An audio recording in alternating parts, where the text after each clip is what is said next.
Hello बच्चों। आज class 10 का फिजिक्स पढ़ने वाले हैं हम लोग। और फिजिक्स में क्या पढ़ेंगे? रिफ्लेक्शन ऑफ लाइट, यानी कि प्रकाश का परावर्तन। ये क्लास हिंदी मीडियम वाले बच्चों के लिए है। ठीक है, तो सबसे पहले प्रकाश का परावर्तन फिजिक्स पढ़ेंगे तो हम ये जानेंगे कि पहले भौतिक विज्ञान होता क्या है। पहले भौतिक विज्ञान की परिभाषा को समझना होगा कि भौतिक विज्ञान होता क्या है। तो भौतिक विज्ञान विज्ञान की वह शाखा, विज्ञान की उस शाखा को भौतिक विज्ञान कहते हैं जिसमें प्रकृति में होने वाले प्राकृतिक घटनाओं का अध्ययन करते हैं। अर्थात प्रकृति में होने वाले प्राकृतिक घटनाओं का अध्ययन करना ही क्या कहलाता है? भौतिक विज्ञान कहलाता है। जैसे कि पेड़ से कोई भी फल टूटता है तो वो पृथ्वी पर ही आकर गिरता है। बादल आसमान में तो नहीं न चल जाता है, वो नीचे की ओर आकर ही गिरता है। तो भौतिक विज्ञान बोलता है कि ऐसा इसलिए होता है कि यहाँ पे एक बल कार्य कर रहा है। और वहां पे कौन सा बल कार्य कर रहा है? गुरुत्वाकर्षण बल। जैसे कि देखिए, ये सिक्का है, मेरे पास एक कॉइन्स है, हमने इसको ऐसे फेंका। अब फेंकने के बाद ये नीचे की ओर, ऐसे फिर फेंका तो नीचे की ओर आकर गिरा। तो यहाँ पे एक बल कार्य कर रहा था, तभी जाकर ये सिक्का ऊपर गया।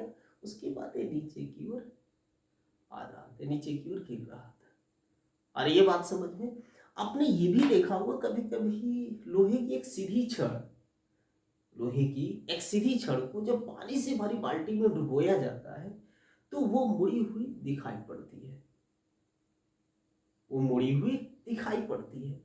ऐसा इसलिए होता है, भौतिक विज्ञान हम लोग को बताता है कि यह प्रकाश के अपवर्तन के कारण होता है। ठीक है, चलिए, प्रकाश के परावर्तन पढ़ने से पहले हम ये जानेंगे कि प्रकाश होता क्या, यानी कि लाइट क्या होता है। लाइट के बारे में जानेंगे। तो प्रकाश क्या होता है? प्रकाश ऊर्जा का एक रूप होता है जिसकी सहायता से हम किसी भी वस्तुओं को देख पाते हैं। प्रकाश एक ऊर्जा का रूप होता है जिसकी सहायता से हम किसी भी वस्तु को देख पाते हैं। अब प्रकाश ऊर्जा का एक रूप होता है जो हमेशा सीधी रेखा में ही गमन करती है। तो 19वीं शताब्दी में ये देखा गया कि प्रकाश की गमन पथ पर एकमात्र एक छोटी सी वस्तु को रख दी गई, अत्यंत ही छोटी। जैसे ही उसके गमन पथ पे छोटी सी वस्तु को रख दिया गया तो प्रकाश क्या करता है? अपने रास्ते से थोड़ा विचलित हो जाता है। अब जैसे ही अपने रास्ते से विचलित हो गया तो लोगों ने सोचा इसका क्या नाम दिया जाए।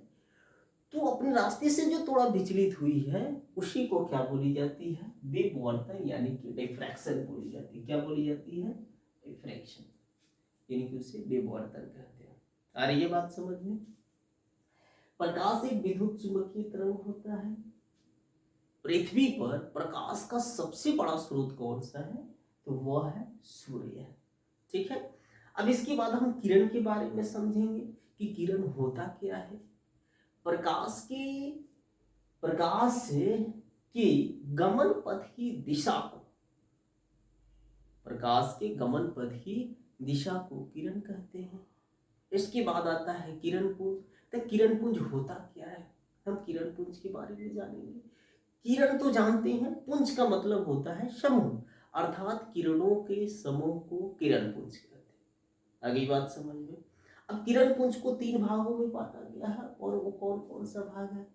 पहला है समांतर किरण पुंज, दूसरा है अभिसारी किरण पुंज, तीसरा है अपसारी किरण पुंज।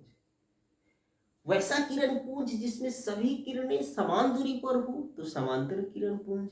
वैसा किरण पुंज जिसमें सभी किरणें एक बिंदु से फैलती हुई प्रतीत हो तो उसे अपसारी किरण पुंज। और जिसमें सभी किरणें एक बिंदु पर आकर जमा हो जाती है उसे अभिसारी किरण पुंज। जब सभी किरण समान दूरी पर हो तो समांतर। जब सभी किरणें एक बिंदु से फैलती हुई प्रतीत हो तो अपसारी। जब सभी किरणें एक बिंदु पर आकर जमा हो जाती है तो उसे क्या बोली जाती है?